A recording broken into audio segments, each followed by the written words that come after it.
Kita ada tinggal sikit sebelum daripada bab ni. Baca dah dulunya, cuma tidak dah hurah. Tengok semula dah. Bab bayani anna al-muhrim bi umratin la yatahallal bit tawaf qabla as-sa'yi. Wa anna al-muhrim bi hajjin la yatahallal bi tawaf al-qudum wa kadhalika al-qarin. Bab menyatakan muhrim, orang yang memakai ihram umrah, tidak boleh membuka ihramnya, ya tahallal itu. Tidak boleh halal, yakni membuka ihramnya dengan dia mengerjakan tawaf sebelum dia bersa'i. Yakni sebelum dia bersa'i tak boleh bukalah ihram dia tu. Dengan tawaf saja tak boleh buka lagi. Dan orang yang pakai ihram haji tidak boleh membuka ihramnya dengan mengerjakan tawaf qudum. Yang ini sebaik saja tawaf qudum tu tak boleh nak buka lagi, tak habis lagi. Begitu juga qarin, yakni orang yang mengerjakan haji qiran. Yakni dengan mula-mula dia pergi tawaf tu tidak selesai lagi, tak boleh nak buka lagi ihram dia. Inilah yang kita nak baca ni malam ni. Baru ni baca dah.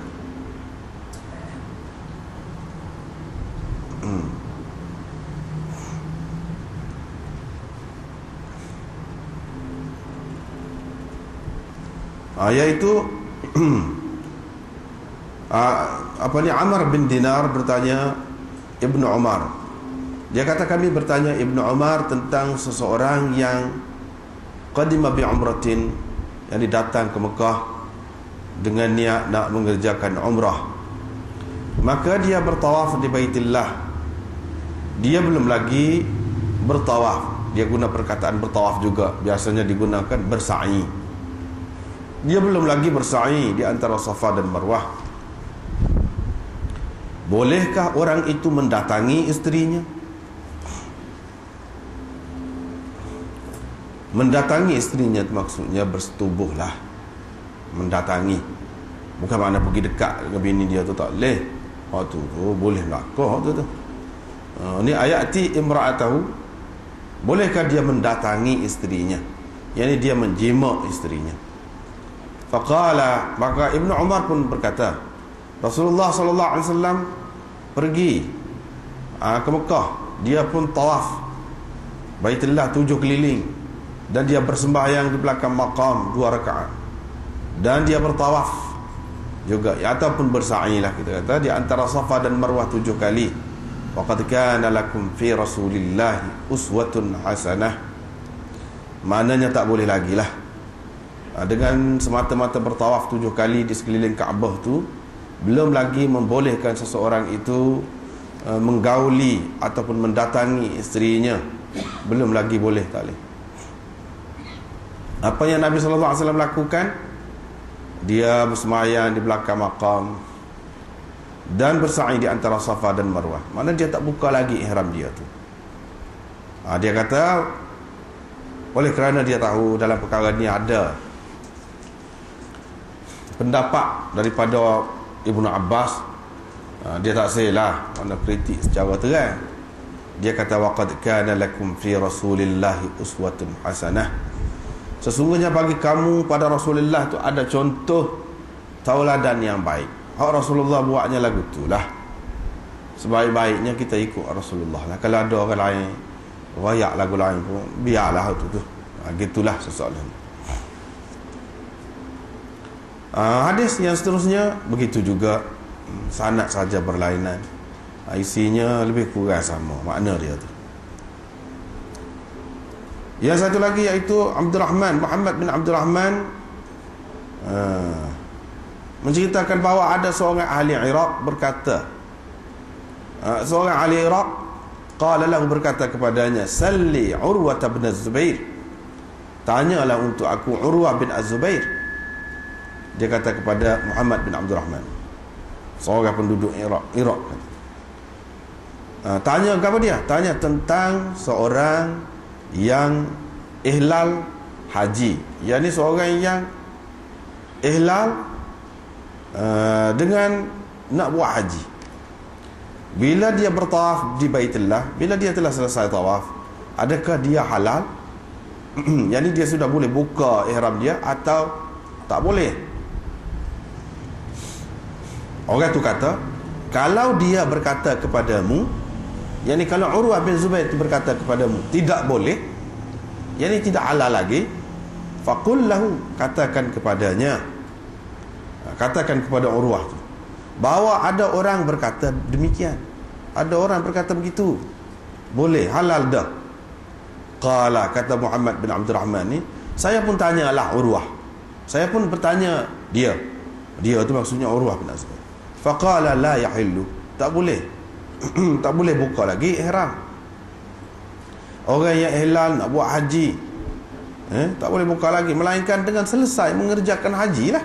Illa bil hajj, melainkan dengan haji, yang selesai mengerjakan haji. Qultu, saya pun katalah, kata Muhammad bin Abdul Rahman, ada orang kata begitu, yang ni boleh dah, boleh buka dah ihram. Qala, kata Urwah bin Az-Zubair, bi sama qal, buruk sekali pendapatnya itu, teruk tu pendapat tu. Qala fatasaddani ar-rajul, orang itu pun datang kepadaku, fasa'alani, dia bertanya. Lepas pada aku selesai tanya Urwah tu, orang tu pun marilah tanya aku, saya pun ceritalah. Faqala faqul lahu, wayak dia, ada orang cerita bahawa Rasulullah sallallahu alaihi wasallam telah melakukan begitu, bukan sekadar dia cerita saja, boleh, halal itu, bahkan dia kata Rasulullah sallallahu alaihi wasallam telah buat begitu pun. Wa ma sya'nu Asma' wa Zubair fa'ala dhalik, bagaimana dengan Asma' dan Zubair yang telah melakukan begitu? Asma' Zubair berlaku lagu tu, mana ayah dia lah, ayah kepada Urwah tu, dengan mak dia pun melakukan lagu tu juga. Qala, kata Muhammad bin Abdul Rahman, dia banyak qala qultu ni, kalau tak kena pusing hilang bila pujar. Qala ni makna Muhammad bin Abdul Rahman tu kata, faji'tuhu, saya pun pergi pula dekat Urwah, fadzakartu lahu, saya pun sebutkanlah kepada dia hak tadi, orang tu kata. Faqala man hadha, siapa kat orang ni? Faqultu la adri, saya pun kata saya pun tak tahu juga, kata dia. Adalah. Lepas dia kata, apa ya dia tidak mari tanya aku sendiri, apa ya tak mari jumpa dengan aku sendiri? Yas'aluni, biar dia tanya aku sendirilah, saya serah dia ni orang Iraq ni, dia serah lalu. Qultu la adri, saya kata saya tak tahu. Qala, kata Urwah, fa innahu qad kadzaba, dia telah berdusta, sesungguhnya dia telah berdusta. Rasulullah sallallahu alaihi wasallam telah mengerjakan haji. Aisyah menceritakan kepadaku radhiyallahu anha bahawa perkara yang mula-mula dilakukannya bila sampai di Mekah, dia ambil air sembahyang, lepas tu dia tawaf di Baitullah. Kemudian selepas pada Nabi sallallahu alaihi wasallam wafat, Abu Bakar mengerjakan haji. Perkara yang mula-mula dilakukannya ialah dia memulakan tawaf di Baitullah. Thumma lam yakun ghairuhu, kemudian tidak ada lagi selainnya, tidak ada lagi selainnya. Thumma Umar, kemudian Umar pula seperti itu juga. Kemudian lepas pada itu pula di zaman dia, Uthman buat haji. Saya melihat dia mula-mula sekali melakukan tawaf di Baitullah. Thumma lam yakun ghairuhu, kemudian tidak ada lagi sesuatu yang lain selainnya.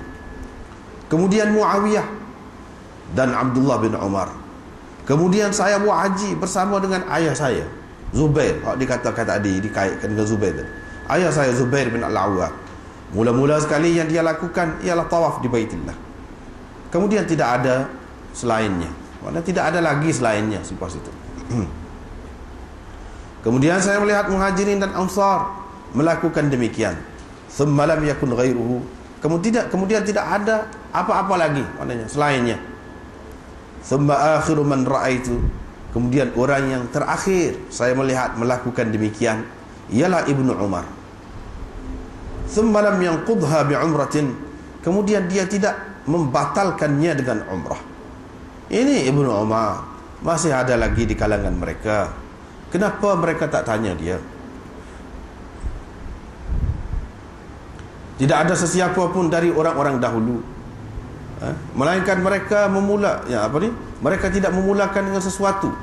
Ketika mereka meletakkan kaki, mereka mula-mula sekali, selain daripada tawaf di Baitullah, thumma la ya'illun, kemudian mereka tidak buka ihram. Saya melihat mak saya dan mak cik saya, yakni Aisyah, ketika sampai yakni ke Mekah, mereka tidak memulakan dengan sesuatu.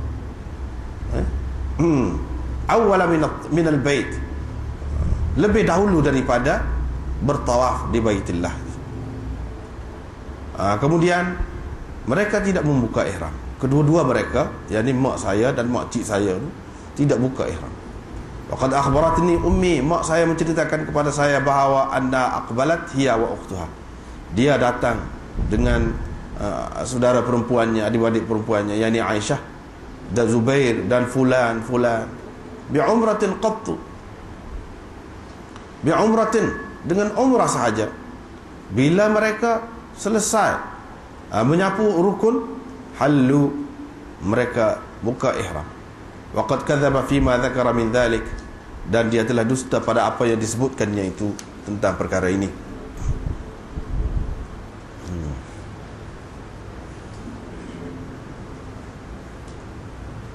Inilah kita sudah baca dan terjemah juga. Baiklah.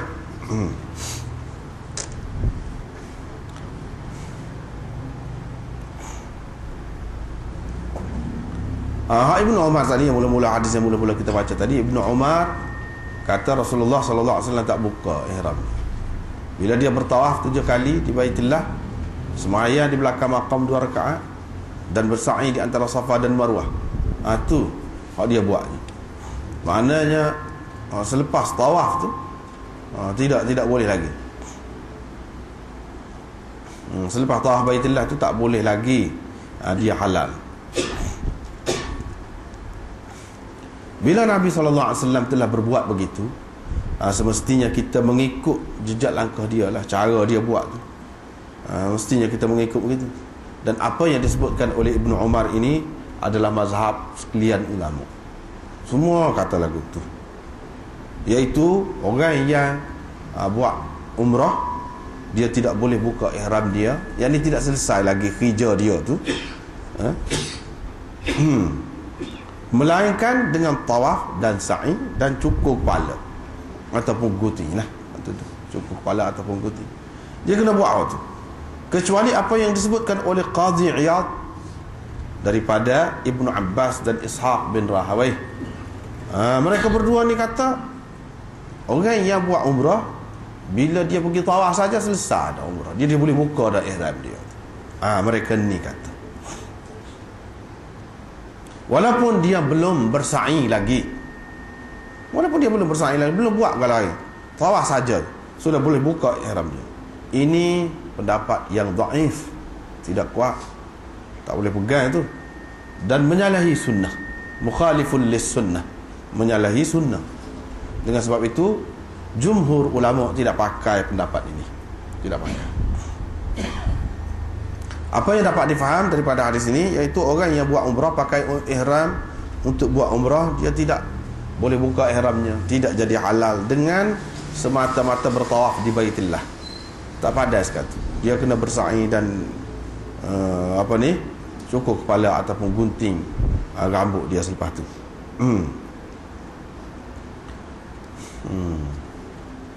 Ini hadis yang kedua selepas ni yang kita baca saat ni. Ada orang tanya, berlapis-berlapis ni, dah macam ni lah yang jadi fitnahnya, selalu jadi fitnah, bila-bila masa pun.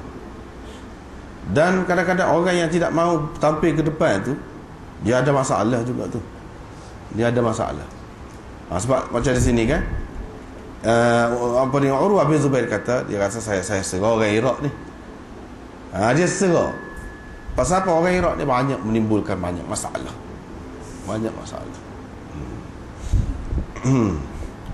Tetapi di Iraq itulah, di Iraq ni dia pusat Syiah.